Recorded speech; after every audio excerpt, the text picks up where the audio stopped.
Well, Madam Chair, after hearing all the endorsers of the impeachment complaint, sangayon naman ako sa kanila dahil ang mga sinabi nga natin mga endorsers, there has been allegations now of misuse of hundreds of millions of public funds.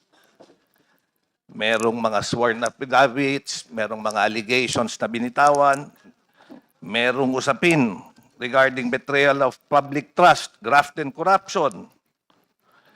Kagaya nga ng sinabi ni Congresswoman Renico, hindi dapat tayo matakot ungkatin ang katotohanan. At kagaya ng sinabi ng aking kaibigan, si Pastor Benny Abante, public office is a public trust. We should proceed with fairness and without fear. Bottom line, we have to be impartial. That's why I would like to raise this.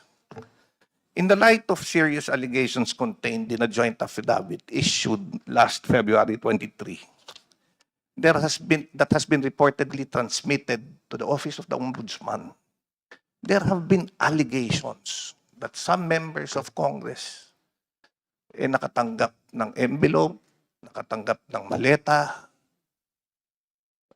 ito'y naibigay, kung hindi sa opisina, sa townhouse. No, let me finish. There's You a will have point your of turn order, because the this is Honorable bearing. Santay. This is not an allusion Order. to prejudge the veracity of the allegations. Honorable Santay, there is a point of order. This is also a And point that of enjoys order, the Madam highest Chair. hierarchy among all the What is motions. the relevancy of this speech? No. to the determination of sufficiency in form? Madam Chair, this is very relevant because we are Please, Honorable Santay, please wait until he finishes with his point of order. The Honorable Terry Ridon is recognized. Kindly use a microphone which is okay. Madam Chair, the speech of our distinguished colleague is absolutely relevant to the question of sufficiency of form and substance in the matter. And more importantly, my understanding of what he's stating today is that he's probably accusing members of Congress, members of the House Committee on Justice, as receiving payments for the implementation of our mandate in the impeachment proceeding. So, which is which, Madam Chair? So I think his speech is out of order and this should be decided promptly by the committee. Okay, we heard the basis of the point of order of the Honorable Terry Ridon. Now we shall hear the answer of the Honorable Suntay. Yes, Madam Chair. Ang problema sa Kindly kaibigan ko, justify the relevance of your He is statement to the jumping current the gun. impeachment proceedings. he is jumping the gun. This is actually relevant not only in the determination of form and substance. This is relevant in the impartiality, in determining the impartiality of this hearing, which is very important. Madam Chair, this is not an accusation. Kaya nga, kung hinintay lang ako patapusin, ewan ko, bakit naman yung aking kaibigan, naggagalaiti ka agad at concern na concern.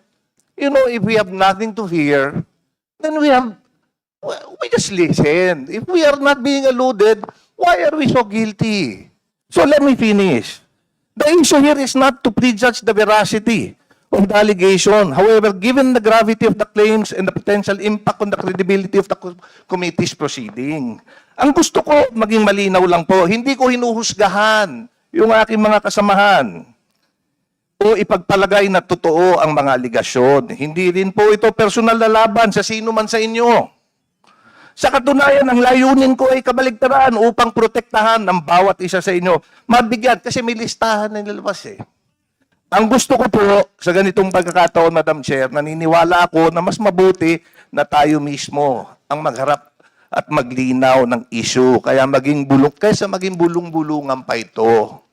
Bigyan natin ng pagkakataon bawat membro ng committee. Pagkakataon mismo na mag-assess ng kanilang sitwasyon or if they can be an impartial member of this committee. Yun lang. Kung sa tingin nila, they can be an impartial, then let's proceed. However, if they think that baka pagdudahan sila at pagdudahan yung lalabas dito na resulta, then let's allow them if they want to recuse.